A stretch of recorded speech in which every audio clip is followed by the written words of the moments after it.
Bienvenido a este espacio de historias tranquilas y Navidad. Esta noche leeremos un fragmento de un cuento de Charles Dickens, uno de los autores que mejor capturó el espíritu de la Navidad. Apaga las luces, respira profundo y escuchemos juntos esta historia navideña.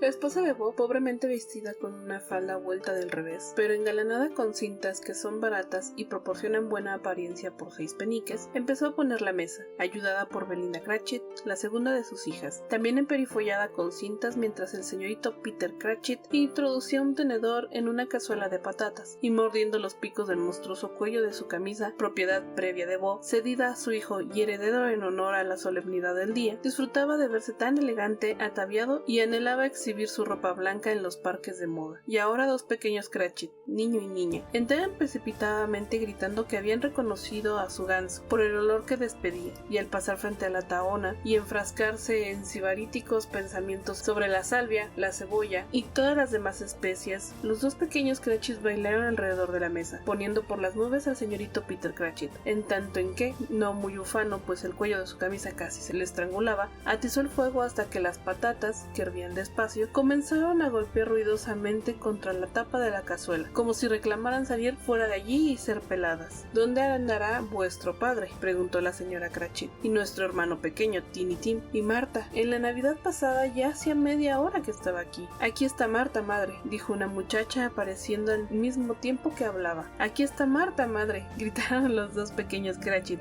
¡Hurra! ¡Vaya ganso que tenemos, Marta! Bendita seas, querida. ¿Cómo llegas tan tarde?, dijo la señora Cratchit besándole una docena de veces y ayudándole a quitarse el chal y el sombrero con cariñosa solicitud. Dejamos anoche mucho trabajo sin hacer, explicó la joven, y hemos tenido que terminarlo esta mañana, madre. Bien, no importa. Con tal de que hayas venido, dijo la señora Cratchit. Siéntate cerca del fuego, querida, y caliéntate. Dios te bendiga. No, ya viene papá, gritaron los 2 pequeños Cratchit que estaban en todas partes a la vez. Escóndete, Marta, escóndete. Así que Marta se escondió y llegaron el pequeño Bob y su padre, con 3 pies por lo menos de bufanda, sin contar los flecos, colgándole por delante, y con un raído traje zurcido y cepillado para estar a tono con el día, y con Tiny Tim sobre sus hombros, porque, ¡ay, Tiny Tim! Usaba una pequeña muleta y llevaba las piernas sujetas por un aparato de acero. «Pero, ¿dónde está Marta?», exclamó Bob Cratchit mirando a su alrededor. «No viene», contestó la señora Cratchit. «¿No viene?», dijo Bob con un súbito desmoronamiento de su euforia, pues había traído a caballo a Tiny Tim desde la iglesia y había venido saltando hasta casa. ¿No viene en el día de Navidad? A Marta no le agradaba ver a su padre desilusionado, ni siquiera a causa de una broma, de modo que salió anticipadamente de detrás de la puerta del armario y corrió a sus brazos, mientras los 2 pequeños empujaban a Tiny Tim y se lo llevaban a la cocina para que pudiera oír cómo cantaba el budín en la cacerola de cobre. «¿Y qué tal se ha portado el pequeño Tim?», preguntó la señora Cratchit una vez que hubo reído de incredulidad de Bob y que éste hubiera abrazado a su hija con el corazón lleno de alegría. «Ha sido bueno como el oro», dijo Bob. Y aún mejor, a veces, como pasa tanto tiempo sentado, se queda absorto y piensa las cosas más extrañas que puedan oírse. Cuando veníamos a casa me dijo que esperaba que la gente le hubiera visto en la iglesia, porque siendo tullido, podía consolar a todos los demás y hacerles recordar, en el día de Navidad, a aquel que hizo que los pobres lisiados caminaran y los ciegos vieran. Temblaba la voz de Bob al contar esas cosas, y tembló aún más cuando dijo que Tiny Tim estaba creciendo fuerte y sano. Se oyó que la pequeña muleta golpeaba con viveza sobre el suelo, y antes de que hubieran dicho otra palabra regresó Tiny Tim, acompañado por su hermano y su hermana, y se sentó junto al fuego, y Bob, arremangándose la camisa, como si el pobre infeliz fuera capaz de evitar que sus puños se desgastaran más, preparó en un cacharro una mezcla caliente de ginebra y limón, y le dio vueltas y más vueltas, y la colocó en la repisa interior de la chimenea para que hirviera a fuego lento, mientras el señorito Peter y los 2 pequeños y omnipresentes Cratchit fueron en busca del ganso, en el que pronto volvieron con solemne procesión. La llegada del ganso provocó un alboroto tal que hubiera podido creerse que era la más rara de todas las aves, un fenómeno con plumas a cuyo lado un cisne negro sería absolutamente vulgar, y en verdad algo así era en aquella casa. La señora Cratchit hizo que la salsa, preparada de antemano en una pequeña cacerola, hirviera hasta silbar. El señorito Peter trituró las patatas del puré con increíble vigor. La señorita Belinda endulzó la compota de manzana. Marta secó los platos calientes. Bob colocó a Tiny Tim a su lado en una esquina de la mesa. Los 2 pequeños Cratchit colocaron sillas para todos.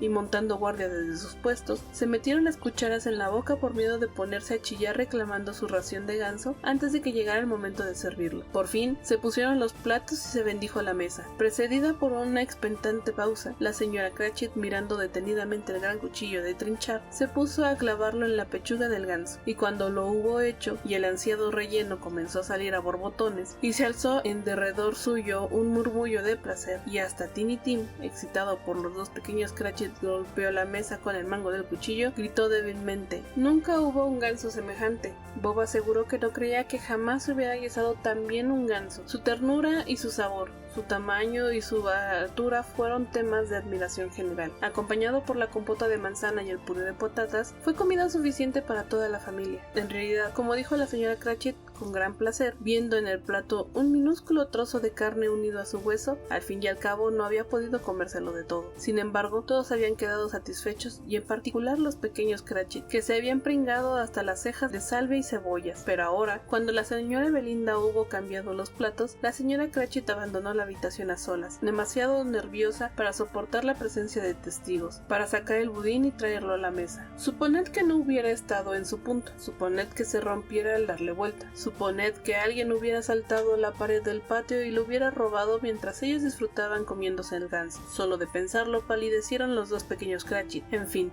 se imaginaron toda clase de horrores. El budín estaba ya fuera del molde. Un olor a ropa limpia era la tela que lo cubría. Un aroma que recordaba al de una casa de comidas y al de una pastelería entremezclados, y también muy próximo al de una lavandería. Era el budín. En medio minuto, la señora Cratchit, sofocada pero sonriendo orgullosa, entró con el budín, semejante a una abigarrada bala de cañón duro y firme, ardiendo gracias a la mitad del medio cuartillo de flamante coñac y coronado por una rama navideña de acebo. ¡Qué maravilloso budín!, Bob Cratchit dijo, y muy ponderadamente que lo consideraba el mayor éxito logrado por la señora Cratchit desde que se casaron. La señora Cratchit manifestó que ahora se había quitado un peso de encima. Debía confesar que había tenido sus dudas sobre la cantidad de harina empleada. Todos tuvieron algo que decir acerca del budín, pero nadie dijo ni pensó que fuera algo pequeño para tan numerosa familia. Eso hubiera sido una rotunda herejía, y ningún Cratchit la hubiera insinuado por temor a bochornarse. Al fin terminaron la cena, limpiaron el mantel,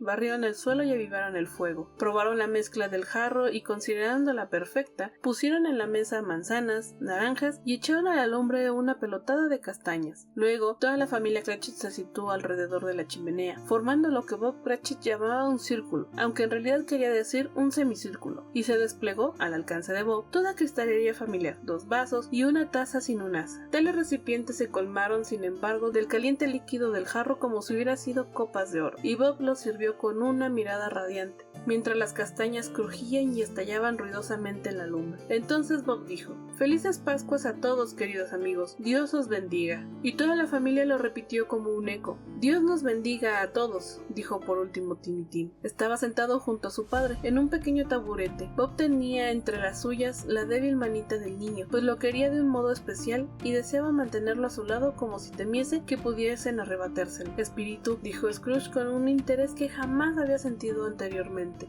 «dime si Tiny Tim vivirá». «Veo un asiento vacío», replicó el espectro, «en el humilde rincón de la chimenea, y una muleta sin dueño, cuidadosamente conservada. Si estas sombras no varían en el futuro, el niño morirá». «No, no», exclamó Scrooge. «Oh no, pobre espíritu, dime que se salvará». «Si estas sombras no varían en el futuro, ninguno de los de mi especie», prosiguió el espectro, «lo encontrará aquí. ¿Y qué, si él desea morir? Es mejor que lo haga, y disminuirá el exceso de población». Scrooge inclinó la cabeza al oír que el espíritu citaba sus propias palabras, y se sintió abrumado por el remordimiento y la tristeza. «Hombre», dijo el espectro, «si tu corazón es de hombre y no de piedra, reprime tu maldita hipocresía hasta que hayas descubierto qué exceso de población hay y dónde está ese exceso. ¿Serás tú quien decida qué hombres deben vivir y qué hombres deben morir? Es posible que, a los ojos del cielo, tú seas más indigno y menos capaz de convivir que millones de niños como el de este pobre hombre. Oh Dios mío, tener que oír a un insecto posado encima de una hoja, pontificando sobre la excesiva duración de la vida de sus hambrientos congéneres que pululan por el polvo». Scrooge se inclinó al oír la reprimienda del espectro, y temblando, bajó su mirada hacia el suelo, pero la levantó rápidamente al escuchar su propio nombre. «El señor Scrooge», decía Bob, «propongo que brindemos por el señor Scrooge, el benefactor de esta fiesta». El benefactor de esta fiesta, gritó la señora Cratchit enrojeciendo. Me gustaría tenerlo aquí y le obsequiaría con una porción de lo que pienso de él y espero que tuviese buen apetito para tragárselo. Querida mía, dijo Bob, piensa en los niños, piensa en la Navidad. Navidad tendría que ser, estoy segura, contestó ella, para que una buena bebiera a la salud de un individuo tan odioso, tacaño, mezquino e insensible como el señor Scrooge. Tú sabes que lo es, Robert, nadie lo sabe mejor que tú, pobrecillo. Querida, fue la dulce respuesta de Bob, hoy es Navidad. Beberé a su salud, en consideración a ti y al día en que es, dijo la señora Cratchit, no por él. Que Dios le dé larga vida, unas felices Pascuas y un próspero año nuevo. Será muy feliz y muy próspero, no tengo la menor duda. Los niños bebieron después de oír el brindis materno. Fue el primero de sus actos en el que no hubo entusiasmo alguno. Timmy Tim bebió el último de todos, pero con absoluta desgana. Scrooge era el ogro de la familia. La sola mención de su nombre vertió sobre la reunión familiar una oscura sombra que tardó en disiparse más de 5 minutos. Cuando estuvo pasado, se sintieron 10 veces más felices que antes por el simple alivio de haber cumplido ya con Scrooge el maligno. Bob Cratchit les dijo que tenía a la vista una colocación para el señorito Peter y que si la obtenía, aumentaría en 5 chelines y 6 peniques los ingresos semanales. Los dos pequeños Cratchit rieron estrepitosamente al imaginarse a Peter convertido en un hombre de negocios, y al propio Peter contempló pensativamente el fuego entre los picos del cuello de su camisa, como si estuviera deliberando qué singulares inversiones realizaría cuando fuera poseedor de aquella asombrosa suma. Marta, que era una humilde aprendiza de una sombrerería, les explicó entonces qué clase de trabajo tenía que hacer y cuantísimas horas trabajaba sin parar, y cómo se había hecho la idea de permanecer en la cama la mañana siguiente para descansar, y aprovechando que era fiesta, quedarse todo el día en casa. También contó que había visto unos días antes a una condesa y a un lord, y que este era casi tan alto como Peter, quien al oírlo se estiró de tal modo que el cuello de la cabeza que, si hubieras estado allí, no habrías podido ver su cabeza. Entre tanto, las castañas y el jarro de ponche iban y venían de un lado para otro, y luego Tiny Tim entonó una canción acerca de un niño que caminaba por la nieve. Tenía una vocecilla quejumbrosa y cantó realmente bien. No eran una familia distinguida, no iban bien vestidos. Sus zapatos distaban mucho de ser impermeables. Sus ropas eran escasas, y Peter debía de conocer, y muy probablemente conocía, el interior de la casa de préstamos.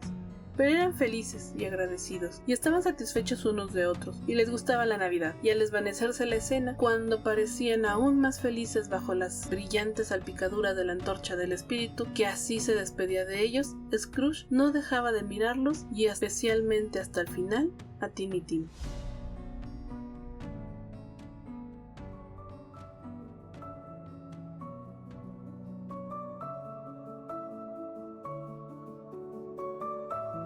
Nuestra historia termina aquí por esta noche. Si aún sigues despierto, respira profundo y relaja tu mente. Y deja que el silencio de la noche haga el resto. Que tengas un descanso tranquilo. Buenas noches.